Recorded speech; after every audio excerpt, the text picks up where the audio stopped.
DGP IG conference की खबर से आईआईएम नवा रायपुर में 60वें Akhil Bharatiya DGP IG conference के दूसरे दिन बैठक सुबह से ही जारी है। बैठक की कमान पीएम मोदी और केंद्रीय गृह मंत्री अमित शाह संभाल रहे हैं। राष्ट्रीय सुरक्षा सलाहकार अजीत डोभाल समेत देश भर की पुलिस और सुरक्षा एजेंसियों के शीर्ष अधिकारी मौजूद हैं। आज कॉन्फ्रेंस में 4 सत्र निर्धारित है, जिनमें विभिन्न राज्यों के डीजीपी अपनी अपनी प्रेजेंटेशन देंगे। बैठक का मुख्य फोकस राष्ट्रीय सुरक्षा, उभरती चुनौतियां और पिछली सिफारिशों के अमल की समीक्षा पर है। तो बैठक के एजेंडे में महिला सुरक्षा को तकनीक के माध्यम से और ज्यादा बेहतर करने, मजबूत करने को लेकर विशेष तौर पर चर्चा होनी है। छत्तीसगढ़ के डीजीपी अरुण देव गौतम बस्तर 2.0 पर अपनी बात रखेंगे, प्रेजेंटेशन देंगे।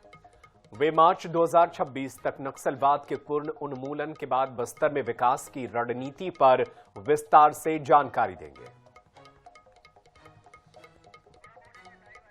तो बता दें आपको, जिस तरह से डीजीआईजी कॉन्फ्रेंस चल रही है, कल भी इस पर चर्चा हुई थी।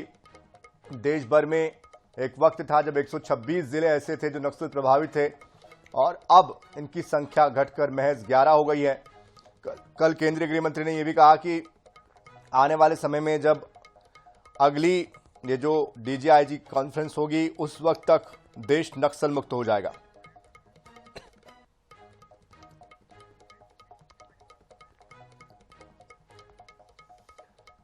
तो राजधानी रायपुर पर यह बेहद अहम कॉन्फ्रेंस चल रही है। प्रधानमंत्री मोदी आज से इस कॉन्फ्रेंस में हिस्सा ले रहे हैं। DGP IG conference, PM Modi, केंद्रीय गृह मंत्री अमित शाह की अध्यक्षता में यह कॉन्फ्रेंस हो रही है। विकसित भारत, सुरक्षित भारत पर मंथन, नक्सलवाद के साथ साथ देश के अंदर आंतरिक सुरक्षा, आतंकवाद से निपटने, बाहरी सुरक्षा को लेकर के भी तमाम मुद्दों पर बातचीत हो रही है। देश भर के अलग अलग राज्यों से तमाम बड़े आला अधिकारी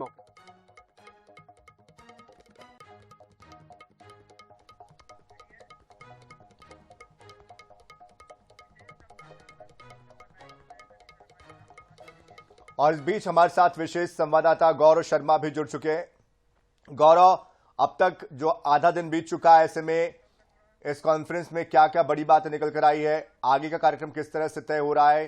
क्या आज पीएम और गृह मंत्री भी संबोधित करने जा रहे हैं? प्रधानमंत्री नरेंद्र मोदी की अध्यक्षता में डीजीपी कॉन्फ्रेंस के दूसरे दिन का आज जो है संचालन है वो किया जा रहा है और आज प्रमुख विषयों पर चर्चाएं की जानी, जिसमें गृह मंत्री अमित शाह भी यहां पर मौजूद हैं, एनएसए अजीत डोभाल भी मौजूद है। जो प्रमुख विषय आज के सत्र में रखे जाने हैं, जिन पर चर्चा की जानी 4 प्रमुख सत्रों में, उनमें पिछले सत्र के क्रियान्वयन को लेकर चर्चा होगी कि पिछले सत्र में जो टास्क दिए गए थे उस पर 1 साल के भीतर क्या स्थिति बनी, क्या प्रगति हुई, इसकी समीक्षा की जाएगी। साथ ही साथ राष्ट्रीय सुरक्षा के अवलोकन पर चर्चा होगी। विजन 2047 की प्रस्तुति जो है, इस पर डॉक्यूमेंटेशन और प्रेजेंटेशन की प्रस्तुति जो है वो दी जाएगी। साथ ही साथ आतंकवाद से निपटने की चुनौती, चूंकि दिल्ली में ब्लास्ट हुआ और इसकी पृष्ठभूमि में ये जो बैठक है वो हो रहा है, ऐसे में आतंकवाद से निपटने की रणनीति को लेकर भी चर्चा आज के सत्र में की जानी है। इसके साथ ही साथ महिला सुरक्षा का विषय है। जन आंदोलनों का मुकाबला कैसे किया जाना चाहिए, इस पर भी चर्चा है, क्योंकि कई राज्यों में नॉर्थ ईस्ट के कई राज्य हैं जहां पर वर्तमान में कुछ विषयों को लेकर विद्रोह की स्थिति बनी है, जन आंदोलन संचालित किए जा रहे हैं। कई और जो राज्य हैं वहां पर भी ऐसी स्थितियां है, तो उसका सामना किस तरह से करना है। इसके साथ ही साथ फॉरेंसिक साइंस, एआई के जो माध्यम से अपराध किए जा रहे हैं, जिसमें रायपुर में ही एक ऐसा मामला देखने मिला था बीते दिनों, जिसमें एआई की तकनीक से एक युवती के तस्वीर बनाकर वायरल कर दी गई थी। इस तरह की जो अपराध की घटनाएं हैं और अपराध के बदलते स्वरूप है, इससे निपटने की रणनीति को लेकर आज 4 प्रमुख सत्रों पर चर्चाएं की जा रही है। प्रधानमंत्री नरेंद्र मोदी सुबह से ही मौजूद है, केंद्रीय गृह मंत्री अमित शाह सुबह से ही मौजूद है और लगातार इस पर जो चर्चाओं का दौर है वो जारी है। अलग अलग राज्यों के जो डीजीपी हैं, जो आईजीज हैं, वो प्रेजेंटेशन भी दे रहे हैं। तो इस तरह से डीजीपी कॉन्फ्रेंस का जो दूसरा दिन है वो भी 4 सत्रों के लिहाज से बेहद महत्वपूर्ण है, आंतरिक सुरक्षा पर चिंतन की लिहाज से बेहद महत्वपूर्ण है।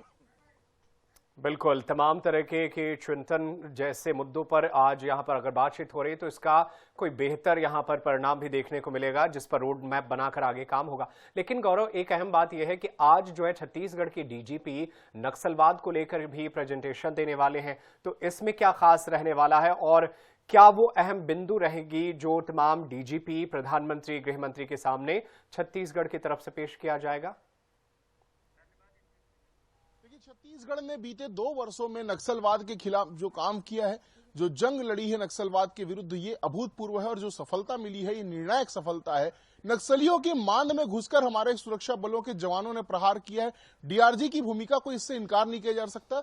डीआरजी ने रास्ता दिखाने का काम किया और उस रास्ते पर चलकर ये जो अभूतपूर्व सफलता है वो अर्जित की गई है। तो कहीं ना कहीं जब प्रेजेंटेशन हमारे अधिकारी देंगे, छत्तीसगढ़ के अधिकारी देंगे, तो इस सफलता का उल्लेख भी होगा, क्योंकि 550 से अधिक जो नक्सली है वो न्यूट्रलाइज किए गए हैं। 1000 से अधिक जो नक्सली हैं वो अब तक के गिरफ्तार किए गए हैं और 2000 से अधिक जो नक्सली हैं वो आत्मसमर्पण करके पुनर्वास करके मुख्य धारा में लौट चुके, जिसमें आज भी चैतू समेत जो अन्य नक्सली हैं वो सरेंडर कर रहे हैं। और ये स्थिति लगातार बनी हुई है कि जो हार्डकोर नक्सली है वो सरेंडर कर रहे हैं, वो लगातार मुख्य धारा में लौट रहे हैं। तो ये छत्तीसगढ़ की अभूतपूर्व रणनीति, केंद्र सरकार और राज्य सरकार की अभूतपूर्व रणनीति का ही परिणाम है कि जो सफलता है, निर्णायक सफलता नक्सलवाद के खिलाफ जंग में वो मिल रही है। और इसका प्रेजेंटेशन जो है निश्चित रूप से छत्तीसगढ़ के माध्यम से दिया जाएगा और छत्तीसगढ़ के जो वरिष्ठ अधिकारी हैं, डीजीपी हैं, उस प्रेजेंटेशन को देंगे और निर्णायक रूप से देश भर में इसकी जो चर्चा है वो भी की जाएंगी। बिल्कुल, इसकी चर्चा की जाएगी और किस तरीके से बेहतर तरीके से काम को आगे बढ़ाया जाए ताकि नक्सलवाद फिर दोबारा सिर न उठाए, इस पर भी फोकस रहेगी। बहुत शुक्रिया गौरव, तमाम जानकारी के लिए। आप नजरें बनाए रखिएगा, आगे भी आपसे जानकारी हासिल करते रहेंगे।